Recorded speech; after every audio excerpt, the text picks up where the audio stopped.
Hi Vikas! Welcome back to my channel. So, for today's video, eto, nakikita nyo naman, naglalakad tayo today. Andito tayo sa Gilbert, Arizona.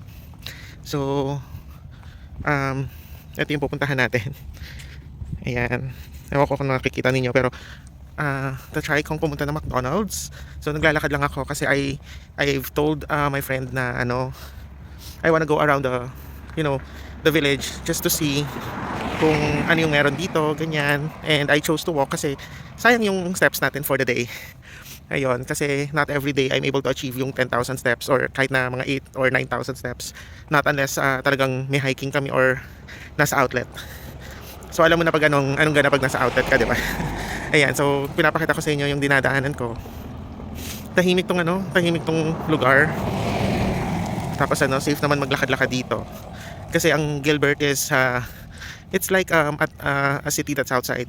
I don't know if it is a city, pero it's outside Phoenix. So yung Phoenix yung talagang pinaka busy. So ayan yung neighborhood. Yun, kahapon nasa Phoenix kami, iba yung vibe. Although yung bahay naman nung na pinuntahan namin doon is rin, tahimik din yung village nila doon. Pero dito kasi parang talagang very regulated.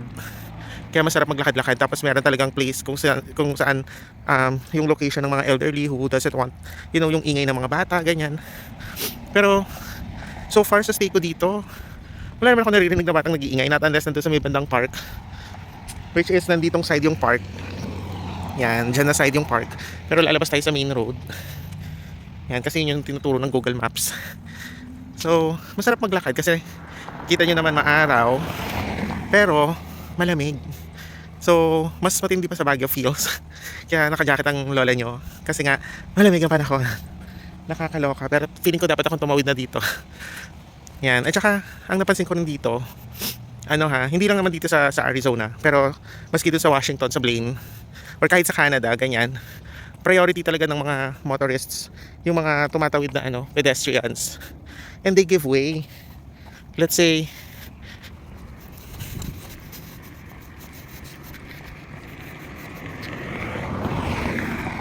they give way dun sa mga sasakyan. Hindi sila yung dire-diretso lang. So dito tayo sa may walkway kasi ayoko apakan yung grass. Kahit walang nakalagay na don't step on the grass, hindi na kailangan sabihin. Tapos dito, ayan, fall na actually dito. Pero sa Gilbert, marami pa ring mga halaman. Yun, kasi if you know Arizona, they call it as the desert state here in the US. Kaya ayun, pero hindi naman siya yung desert. Yan, may mga cones yung mga halaman. So ayun Vikas, lakad muna tayo ha. I'll see you again later. Ayan Vikas, ang Power Ranch. Andito naman yung Trilogy. Ayan. So pag diniretso niyo yung Trilogy, nandiyan yung sinasabi ko na lugar ng mga 55 years old and above. So yung mga gusto ng tahimik, ganyan, and they do not accept yung mga naghahanap ng mga properties that's less than 55 years old. So it was a community built for the elderly who wants peace and quiet. So regardless kung 40 years old ka and you love peace and quiet, hindi ka pwedeng magstay doon kasi yun yung regulation nila. Tapos ito, ayan, may parang may mga puno. Ayan. Tsaka isa pa pala mga Vikas, kung mananotice ninyo, I'm not sure kung napansin ninyo yung mga bahay. They have the same color. Tapos almost same structure, although iba-iba siya. Merong mga bungalow, merong mga townhouse type, or merong mga two-story buildings, ganyan. But they all almost look the same. It's because it's also a regulation na ganun yung itsura to maintain yung image or yung, alam mo yun, yung where Arizona is known for. So ayan ito two-story yan. Ito medyo malaki yan. Pero yung mga bungalow type dito, bongga na eh. Alam mo yon, it has enough room, enough space, and may mga pool na rin. Kasi pag summer naman dito sa Arizona, sobrang init. Ganyan. Kumbaga parang lalaban sa Pilipinas. Ang pinagkaiba lang sa Pilipinas kasi it's humid, dito hindi. So kahit na mainit, alam mo, you just have to hydrate. Pero hindi siya yung tag mo dito, nanlalagkit ka. So ito naman Vikas, yung sa tapat, it's a golf course. So may mga nag-golf doon, ng mga daddies. Hi daddies. Char! So ayan Vikas. Kung makikita nyo dito, may mga donation boxes para doon sa mga clothes and shoes. And meron din silang anytime fitness dito. Yan, tapos dito naman Wells Fargo. Yan. Yan yung Anytime Fitness. So hindi lang tayo nagpapahalata Vicas, pero naliligaw ako. Hindi ko makita yung entrance ng McDonald's. So continue lang tayo ng walk. Yan. Meron sila mga drive-thru ATMs dito sa Wells Fargo. Ayan, Vicas. Hindi nakakatamad maglakad dito kasi kahit maaraw, ang lamig-lamig, ang sarap-sarap maglakad. Ayan. So, ikot muna tayo ha.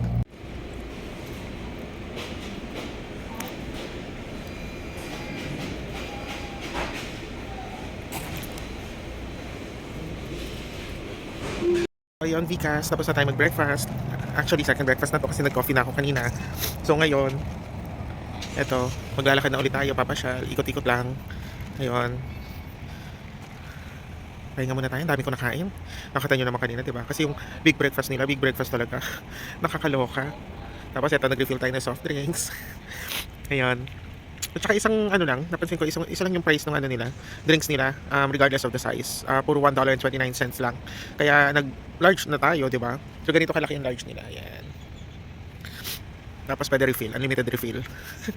Unlimited soft drinks ng $1.29 nila dito. So ang total na kinain natin is nasa $10.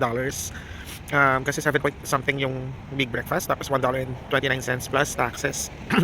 Kaya ayun. So ito, walk na tayo ulit, Vicas.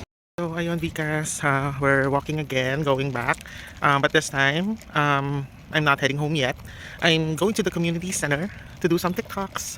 Ayun, tapos ayun, may nagja-jogging. It's almost 11 a.m. or it's 11 a.m.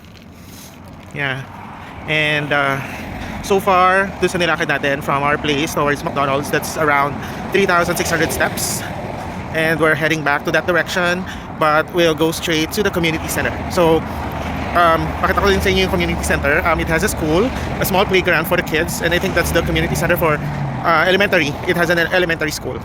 Yesterday, there were people, playing football. I think merong parang mini tournament ang mga kids. And last night as well, when my friend was showing me around, we saw some kids na nagtitinda ng lemonade. So, ang cute. Tapos, pag medyo lumamig pa yung panahon, like winter time na talaga, kasi right now, pa-winter pa lang. Yun, paborito hot cacao naman yung binibenta nila, or hot chocolate. So we're already here at Ranch House, and ito yung Power Ranch. Yeah, so mag-ride na tayo dito. Tapos we'll go to the community center. Be right back, Vicas. We made it. Ayan, so kung mababasa nyo dito, ayan o. Welcome to Power Ranch Community Association. So ito siya. So tara, tawid tayo. Tawiran ba to? I guess so. So, tawid tayo. Ayan. So, the community center is just right. The Ranch House and Haven Crest. Ayan. So, marami tayong nakasalubong kanina. Ayan na, may mga ducks pa na nasa pond. Sorry, nag-burp ako. Ayan, and they have benches din. Ayan, para makita niyo yung mga ducks. Ayan, o. Nasa lilim sila. Yan. So medyo malawak yung pond dito, pero mas malaki yung pond doon sa kabila. Ayan. So ayan, yung sabi ko sa inyo kanina, parang halos same yung mga itsura ng mga bahay dito. So yung dito medyo malalaki na to kasi hindi siya bungalow. Tapos ito na yung parang gate papunta doon sa loob ng community center. So hahanap lang tayo ng spot, tapos magti-TikTok na tayo. So ayun, Vicas, wala masyado sasakyan kaya medyo safe din naman tumawid-tawid dito. Tapos paglabasan na ng mga bata, meron ding mga nag-a-assist para doon sa mga pagtawid ng mga bata, kasi medyo may speed limit naman, and the people here follows the speed limit. Pero syempre safety rin ng mga bata since may elementary school nga dito. So ayun, so libutin lang natin to, Vicas. Hanap lang tayo ng spot and magti-TikTok na tayo.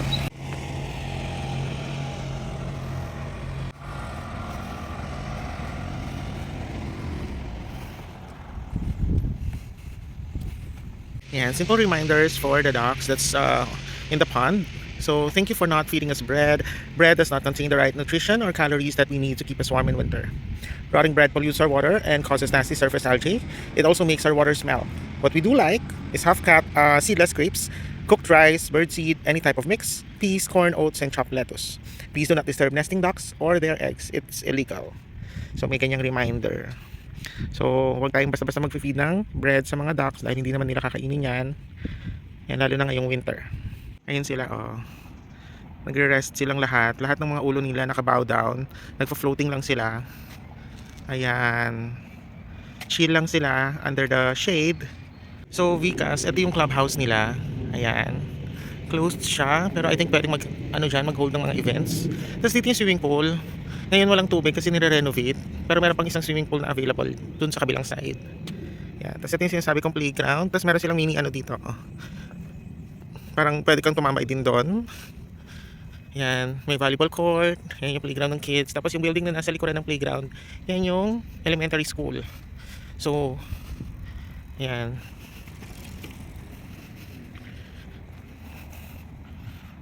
Sarap tumambay dito kasi alam mo yung naghahalo yung init at saka yung lamig.